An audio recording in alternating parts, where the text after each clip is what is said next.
estava dizendo, num segundo momento, que é quando o organismo começa a responder, gente, isso aqui é uma forma de pensar assim, pensa em um carro manual que vocês estão dirigindo, está subindo um morro, você está de primeira. E aí, quando a gente está começando a aprender a dirigir, a gente não vai, não coloca, a gente está subindo um morro, a gente não joga o pé lá no acelerado, lá no fundo, querendo que o carro responda rapidamente. Só que o carro não leva um tempo para responder e parece que você está apertando o acelerador, parece que o carro não vai de jeito nenhum. De repente, o carro dá aquele arranco e vai. É justamente assim que o organismo funciona. No primeiro instante, você está tentando fazer ele funcionar. Então, o seu organismo inteiro está ali produzindo quimiocina, citocinas, hormônios, eritropoetina, tropoboentina, tudo ali para tentar fazer o seu organismo voltar a funcionar, a produzir o quê? Estimular a medula óssea a voltar a produzir células vermelhas, células brancas, plaquetas.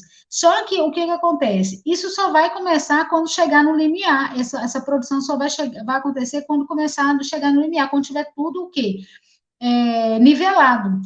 E aí, quando isso acontece, quando você chega nesse nivelamento, aí sim você começa a produzir uma grande quantidade de células vermelhas, de células brancas, de plaquetas. E aí que você começa a visualizar nos hemogramas desses pacientes o quê? Eritroblastos. Porque a medula está sendo estimulada a produzir células vermelhas. Então, como ela vê urgência em produzir essas células vermelhas, ela começa a liberar células jovens. Antes mesmo do processo de maturação ser concluído, ela começa a liberar essas células jovens no sangue periférico. E daí é comum você encontrar nesses pacientes eritroblastos. Consequentemente, também é comum encontrar o quê? Policromatofilia, ou seja, são reticulócitos presentes, porque são células jovens também, que vêm logo depois ali dos eritroblastos. São células que já perderam o seu núcleo, mas ainda contém uma grande quantidade de RNA, de material genético ali no seu citoplasma. E é comum células jovens, porque a medula óssea está sendo estimulada, o organismo quer que ela comece a produzir de qualquer jeito material eritróide para que ele possa abastecer o organismo e recuperar esse organismo. Então, ele começa a produzir, lançar no organismo o quê? Células jovens, no sangue periférico, células jovens. A mesma coisa também acontece, por isso que muitas vezes também pode acontecer o desvio à esquerda, sem necessariamente você estar com um quadro infeccioso. Você vai ter um aumento da sua global e um desvio à esquerda, sem necessariamente estar com um quadro infeccioso, uma sepsemia. Mas isso por quê? Porque o organismo está sendo estimulado. Então, toda aquela bagunça que está acontecendo ali de estimular a célula vermelha, acaba que as células brancas, a célula branca também, muitas vezes elas são estimuladas também. E isso faz com que células jovens sejam lançadas também na circulação periférica, né? Que aí a gente vai ter o quê? Muita presença, às vezes, de bastões. Não é uma quantidade significativa, como aparece, por exemplo, no quadro de sepsemia, né? Mas é uma quantidade considerável com padrão de normalidade, tá? Outra questão também que vai acontecer, que pode ser observado, aumento do número desses segmentados. Nossa, eu escrevi segmentado errado aí, gente, perdão, é o português sendo atropelado aí, ó. Ai, desculpa, gente, agora que eu vi que eu escrevi segmentado errado, o corretor nem corrigiu. Mas, enfim, aumento dos segmentados também justamente por causa disso.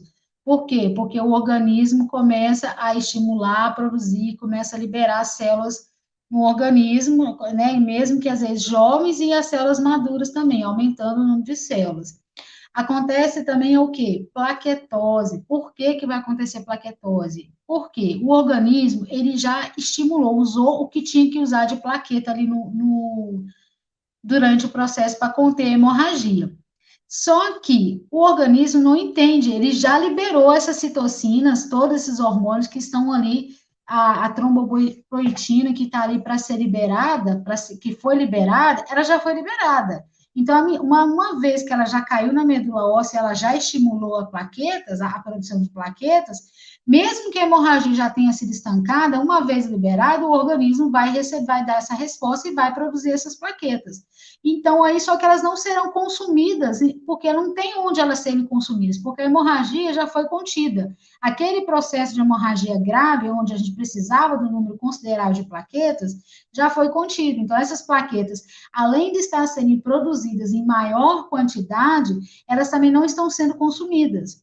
Isso vai levar alguns dias para que volte à normalidade. Por quê? Porque daí o organismo começa a fazer o quê?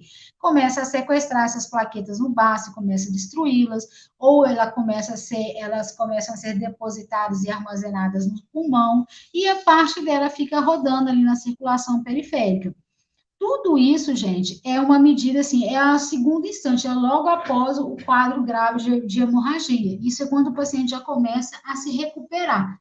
Isso é normal de acontecer, essas variações podem acontecer, assim, abruptamente, o que pode levar muita gente, às vezes, a confundir esses laudos, é igual eu estou falando. Então, assim, é sempre bom vocês conversarem com a equipe médica, conversarem com a equipe de enfermagem, para saber o que está acontecendo, para ficar a par da situação daquele paciente.